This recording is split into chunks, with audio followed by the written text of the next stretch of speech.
Hello students, welcome back to our YouTube channel. तो हम देख रहे हैं सी प्रोग्राम का सीरीज, जिसमें हम आज देखेंगे write a program to swapping of two numbers using call by reference. Call by value और कॉल बाय रेफरेंस दो होते हैं। तो हम क्या करते हैं कि कॉल बाय वैल्यू का प्रोग्राम हम बता चुके हैं आपको, जिसका लिंक डिस्क्रिप्शन बॉक्स में दिया हुआ है।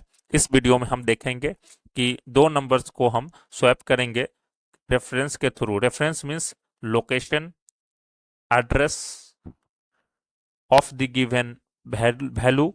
जो भी वैल्यू दिया रहेगा उस वैल्यू के हम लोकेशन और एड्रेस को चेंज करके दो स्वैपिंग को हम दो नंबर्स को हम स्वैप करेंगे।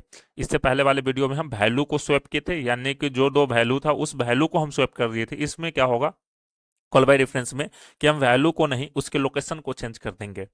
तो उसके लिए हमको क्या करना है, किसके द्वारा यूज करना है, तो फंक्शन का यूज करके हमको बनाना है, कॉल बाय रेफरेंस के यूज करके हमको बनाना है। तो हम क्या किए कि सबसे पहले hatch include stdio.h header file लिख लिए हैं। उसके बाद हम इंट मेन फंक्शंस लिख लिए हैं। उसके बाद क्या करते हैं कि दो वेरिएबल हम बना लेते हैं। हम करते हैं क्या कि एक ए नाम का वेरिएबल बना लेते हैं, दूसरा बी नाम का वेरिएबल बना लेते हैं, क्योंकि हमको दो नंबर का स्वैपिंग करना है। उसके बाद हम क्या करते हैं कि प्रिंटफ फंक्शन को कॉल कर लेते हैं और एक मैसेज शो करा देते हैं, क्या कि इंटर द टू नंबर। जैसे ही दो नंबर मैसेज शो होगा, यानी कि हम इसको रन टाइम में यूजर के इनपुट करा रहे हैं। तो जैसे ही ये दो नंबर मैसेज शो होगा तो क्या करेंगे कि यूजर दो नंबर्स को इनपुट कराएंगे। तो इनपुट कराने के लिए हम क्या करते हैं कि स्कैनफ फंक्शन को कॉल कर लेते हैं। अगर आपको वीडियो लग रहा हो कि स्लो बोल रहे हैं हम, तो आप क्या कर सकते हैं कि स्पीड को इंक्रीज कर सकते हैं। अगर आपको लग रहा हो कि हम स्पीड बोल रहे हैं, तो आप क्या कर सकते हो कि उसको डिक्रीज कर सकते हो स्पीड को। और पूरा वीडियो देखें आप, तभी आपको समझ में आएंगे लॉजिक। तो हम क्या करते हैं कि यहाँ पे दो बार फॉर्मेट स्पेसिफायर लिख लेते हैं, क्योंकि दो नंबर्स को इनपुट कराना है। और उसके बाद क्या करते हैं, उस एड्रेस के थ्रू हम उसको क्या कर सकते हैं कि स्टोर करा लेते हैं मेमोरी के अंदर। ये मेरा दो नंबर इनपुट हो गया। अब हमको क्या करना है, इसको स्वैपिंग करना है। तो स्वैपिंग करने से पहले हम क्या करते हैं कि एक मैसेज शो करा देते हैं प्रिंटफ, और एक बैकस्लैश एन दे देते हैं यहाँ पे, और यहाँ पे मैसेज शो कराते हैं क्या कि before swapping of two numbers. ठीक है, जैसे ही ये मैसेज शो होगा कि before swapping of two numbers, यानी कि हम दो नंबर्स को स्वैपिंग से पहले हम क्या करना चाहते हैं कि डिस्प्ले कराना चाहते हैं। तो हम यहाँ पे क्या करते हैं कि दो बार %d लिख देते हैं। ठीक है, और हम इस %d को क्या करते हैं कि कॉल कर लेते हैं, यानी कि a कॉमा b को हम कॉल कर लेते हैं। ठीक है, यहाँ पे हो गया मेरा दो वैल्यू प्रिंट।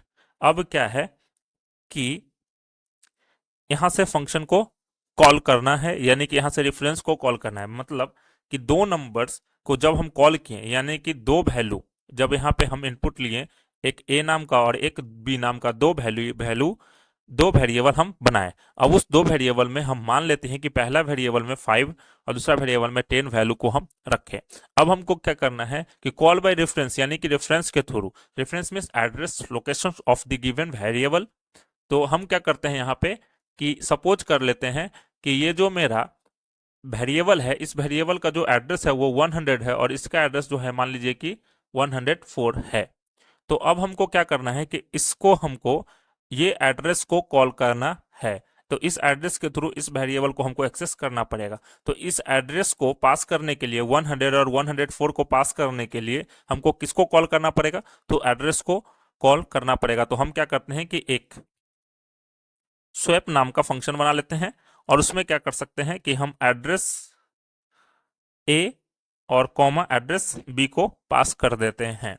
यहां से क्या किए कि हम address a comma address b को पास कर दिए, जिसको बोलते हैं हम फंक्शन को कॉल करना। यानी और उसमें हम क्या पास कर दिए हैं, ए और बी के एड्रेस को पास कर दिए हैं, यानी कि हम हो गया। अब जैसे ही ये फंक्शन कॉल हुआ मेरा, तो फंक्शन क्या होगा कि अब इसका डिफिनेशन कहीं ना कहीं लिखा होगा, जो वहां पे क्या होगा कि इसको स्वैप करेगा। तो हम क्या करते हैं कि यहाँ पे स्वैपिंग नाम का एक फंक्शन बना लेते हैं यूजर डिफाइंड, और यहाँ पे क्या है कि हम एड्रेस को पास कर रहे हैं, तो यहाँ पे एड्रेस को थ्रो कर रहे हैं, पास मीन्स थ्रो कर रहे हैं, तो कहीं ना कहीं कैच करने के लिए हमारा वेरिएबल होना चाहिए। तो कॉल बाय वैल्यू और फंक्शन में क्या होता है कि जितने आर्गूमेंट को पास करते हैं उतना हमको यहाँ पे बनाना पड़ता है यूजर डिफिनेशंस के अंदर, यूजर डिफाइंड फंक्शन के डिफिनेशंस के अंदर हमको उतना वेरिएबल बनाना पड़ता है। तो हम यहाँ पे क्या करते हैं, किस टाइप के एड्रेस को वहां से फेच थ्रो कर रहे हैं, तो इंटीजर टाइप के, इसलिए हम क्या करते हैं कि इंटीजर डाटा टाइप का बना लेते हैं, और उसके बाद क्या करते हैं कि हम यहाँ पे एक्स कॉमा इंट वाई दो वेरिएबल बना लेते हैं। ये दो वेरिएबल यहाँ पे क्या है कि दो वैल्यू पास किए हैं, दो आर्गुमेंट पास किए, इसलिए यहाँ पे दो वेरिएबल। लेकिन यहाँ पे क्या है कि हम एड्रेस पास कर रहे हैं, तो यहाँ पे अगर हम सपोज कर लेते हैं कि ये एड्रेस दो वेरिएबल बनाए हैं, तो सपोज कर लेते हैं कि मान लीजिए कि एक यहाँ पे x और ये y दो वेरिएबल बनाए। अब यहाँ से ये पास हुआ तो यहाँ पे x 100 आ गया, यहाँ पे 104 आ गया।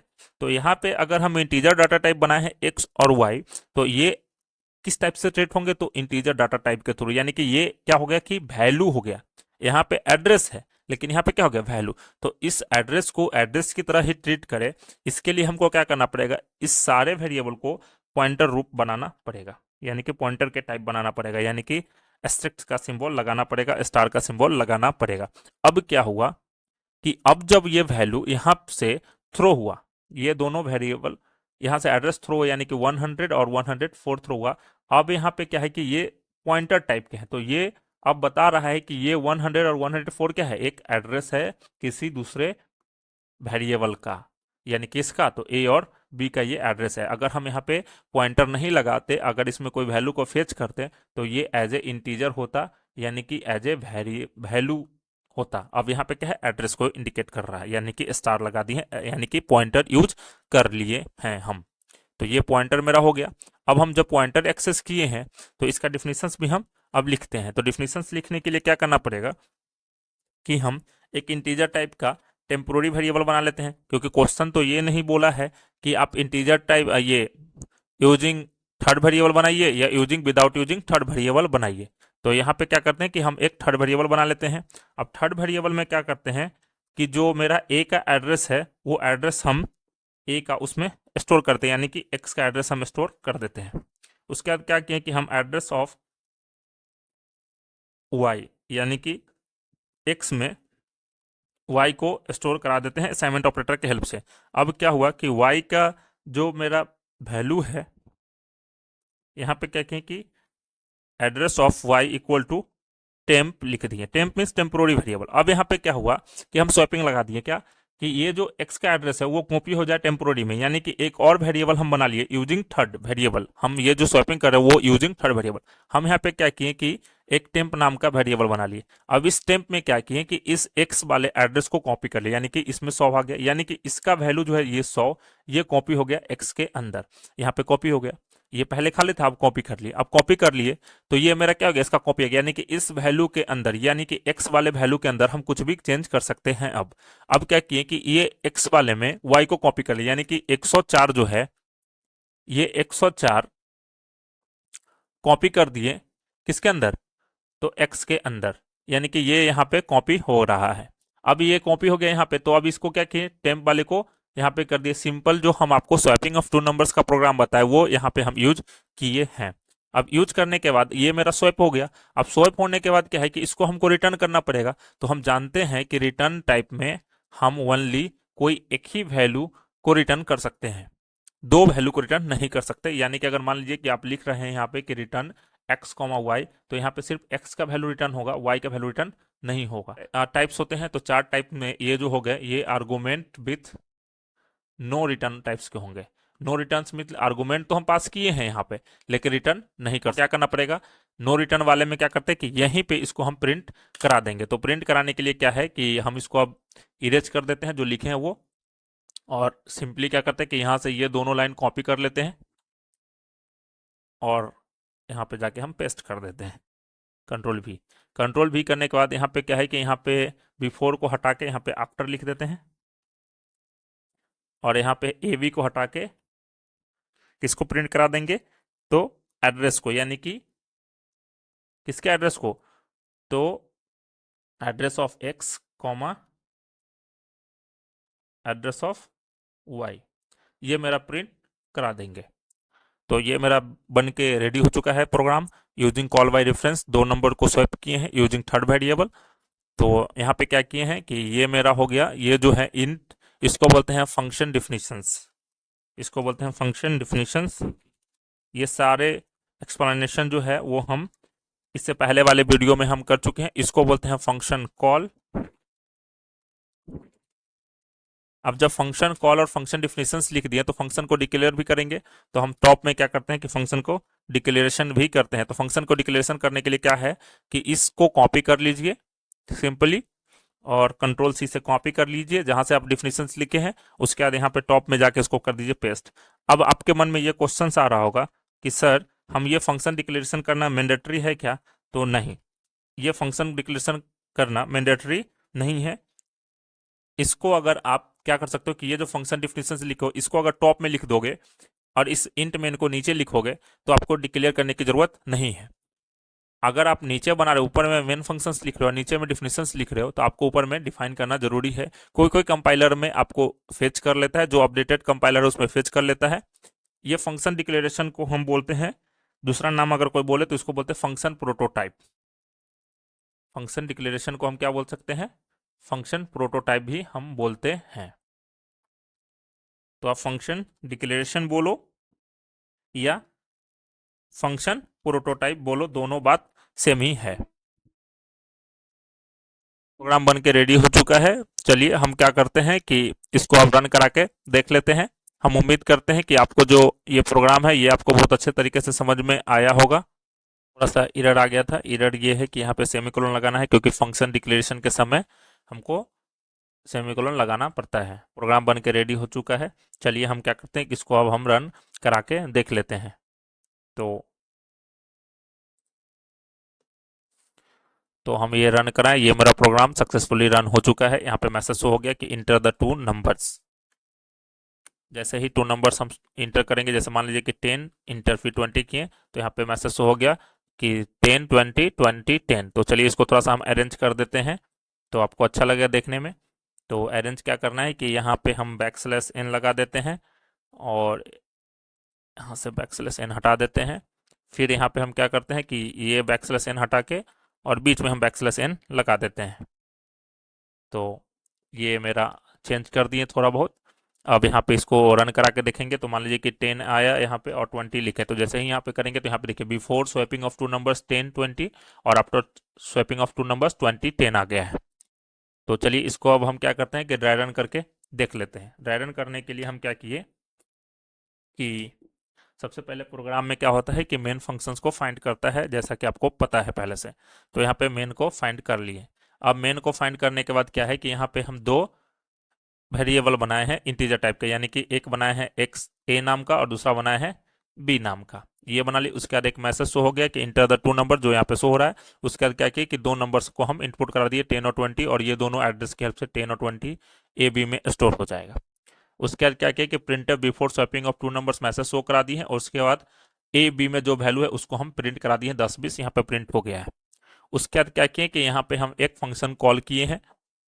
इस फंक्शन में हम क्या किए हैं कि दो आर्गुमेंट यानी कि दो रेफरेंस को पास किए हैं, दो लोकेशंस को हम पास किए हैं। तो दो लोकेशंस को पास किए हैं यानी कि ये दो पास किए हैं, तो कहीं ना कहीं जाके ये दोनों फेच होना चाहिए। तो ये दोनों फेच होने के लिए ये दोनों जो वैल्यू है, ये दोनों वैल्यू को हमको फेच करने के लिए यहाँ से अगर हम थ्रो किए हैं तो यहाँ कहीं ना कहीं जाके कैच होना चाहिए। यानी कि फंक्शन यहाँ से हम क्या किए हैं कि आर्गुमेंट को यहाँ से हम थ्रो किया, तो कहीं ना कहीं जाके कैच होना चाहिए। तो ये फंक्शन कॉल किए, फंक्शन कॉल किए तो नीचे अब जाके क्या होगा कि फंक्शन डिफिनेशन होगा। तो जैसे ही हम कोई भी प्रोग्राम के अंदर फंक्शन कॉल करते हैं तो उसके नीचे कोई भी कितना भी नंबर्स ऑफ स्टेटमेंट लिखे रहिए, वो वहां से क्या हो जाएगा कि फंक्शन कॉल के बाद सीधे फंक्शन डिफिनेशन के पास चला जाएगा। तो हम यहाँ पे फंक्शन डिफिनेशंस के पास हैं। तो अगर हम सपोज कर लेते हैं कि अब क्या हुआ कि जैसे ही हम यहाँ पे आपको बताए हैं कि अगर हम ये x और हम यहाँ पे y लिए, अब यहाँ पे आपको मन होगा कि हम वेरिएबल नेम a और b रखें, तो आप रख सकते हैं, उससे कोई दिक्कत नहीं है। अब यहाँ पे अगर हम सिंपली इंटीजर डाटा टाइप में x और y लेते हैं तो यहाँ पे क्या होता है कि इस वैल्यू को कॉपी करते हैं, क्योंकि हम यहाँ से एड्रेस दिए हैं। तो एड्रेस क्या हो जाता है कि 201 और 205 यहाँ पे आ जाता। अब जो ये एक्स वाई में जो वैल्यू आया तो ये एज ए वैल्यू ट्रीट होगा, यानी कि एक्स वाई में जो एड्रेस आया वो एड्रेस यहाँ पे किस टाइप से ट्रीट होगा, तो वैल्यू टाइप के। लेकिन ये वैल्यू नहीं, क्या है, एक एड्रेस है। तो एड्रेस के लिए हमको क्या करना पड़ेगा कि इस एक्स और वाई को पॉइंटर टाइप बनाना पड़ेगा। तो हम यहाँ पे क्या किए कि पॉइंटर बना दिए। तब कंपाइलर समझ गया कि अच्छा इसमें जो रखा हुआ वैल्यू है वो क्या है, एक एड्रेस है किसी दूसरे वेरिएबल का। तो अब ये एड्रेस की तरह काम करेगा। तो यहाँ पे क्या हो गया कि 201 हो गया। अब क्या हुआ कि यहाँ पे एक और वेरिएबल बनाया टेम्प नाम का। तो हम क्या किए कि एक टेम्प नाम का वेरिएबल बनाए और उसमें क्या किए कि एक्स के एड्रेस को कॉपी कर दिया, यानी कि एक्स वाले में जो स्टोर है उसको कॉपी कर दिया, यानी कि 201 इसमें कॉपी कर दिया। 201 हो गया। अब ये कॉपी हो गया तो यहाँ से हटा भी सकते हैं, या यहाँ पे जो भी एडिट करिएगा उसे कोई दिक्कत नहीं है। अब नेक्स्ट लाइन में क्या किए कि इस वाले को इसमें कॉपी कर दिया, यानी कि 201 में 205 आ गया। अब क्या हुआ कि इस वाले को कॉपी कर देते, इसको हटा सकते हैं। अब क्या किया नेक्स्ट वाले में इसको हम यहाँ पे कॉपी कर दिया, यानी कि 201 को। देखिए 205 से 201 दोनों क्या हो गया, रिवर्स हो गया। अब रिवर्स हुआ तो क्या किए हम कि अब ये जो एड्रेस है ये यहाँ पे चला, यानी कि ये दोनों को रिवर्स कर दिए। यहाँ पे क्या हो गया 205 हो गया और यहाँ पे 201 हो गया। तो सिंपली हम क्या किए इस दोनों को फेच कर लिए, एक्स और वाई के एड्रेस को कॉल कर लिए। तो यहाँ पे प्रिंट करा दिए क्या कि after the swapping of two numbers, यहाँ पे मैसेज हो गया। उसके बाद 20 और 10 यहाँ पे स्वैप होके आ गया। अब आपके मन में एक क्वेश्चन आया कि सर यहाँ पे रिटर्न क्यों नहीं किए, तो रिटर्न दो वैल्यू है इसलिए हम रिटर्न नहीं किए हैं। तो ये हो गया मेरा argument with no return type का हो गया। ठीक है। अब ये जब फंक्शन कॉल हुआ तो यहाँ से रिटर्न चला जाएगा, यहाँ पे रिटर्न आया तो नीचे कोई नंबर मिला है नहीं, नीचे कोई स्टेटमेंट नहीं है। तो स्टेटमेंट नहीं है तो ये क्या हो जाएगा, प्रोग्राम बाहर हो जाएगा। तो ये मेरा फंक्शन डिफिनीशंस है, यहाँ पे फंक्शन कॉल किए हैं और ऊपर में क्या है कि मेरा फंक्शन डिफिनीशंस है। ये जो मेरा है यहाँ पे, ये जो है इसको बोलते हैं फंक्शन डिक्लेरेशन। फंक्शन डिक्लेरेशन का ही दूसरा नाम है फंक्शन प्रोटोटाइप। तो अगर ये वीडियो आपको अच्छा लगा हो तो प्लीज लाइक कीजिए, सब्सक्राइब कीजिए और अपने दोस्तों के साथ शेयर कीजिए। अगर कहीं कंफ्यूजन है तो आप हम कमेंट बॉक्स में कमेंट कर सकते हैं, या मेल हमारा दिया हुआ है, ऑफिशियल मेल दिया हुआ है, या टेलीग्राम पे आप जाके कमेंट कर सकते हैं। और कोई भी क्वेश्चन डाउट है तो आप वहाँ पे शेयर कर सकते हैं। Thank you so much for watching this video.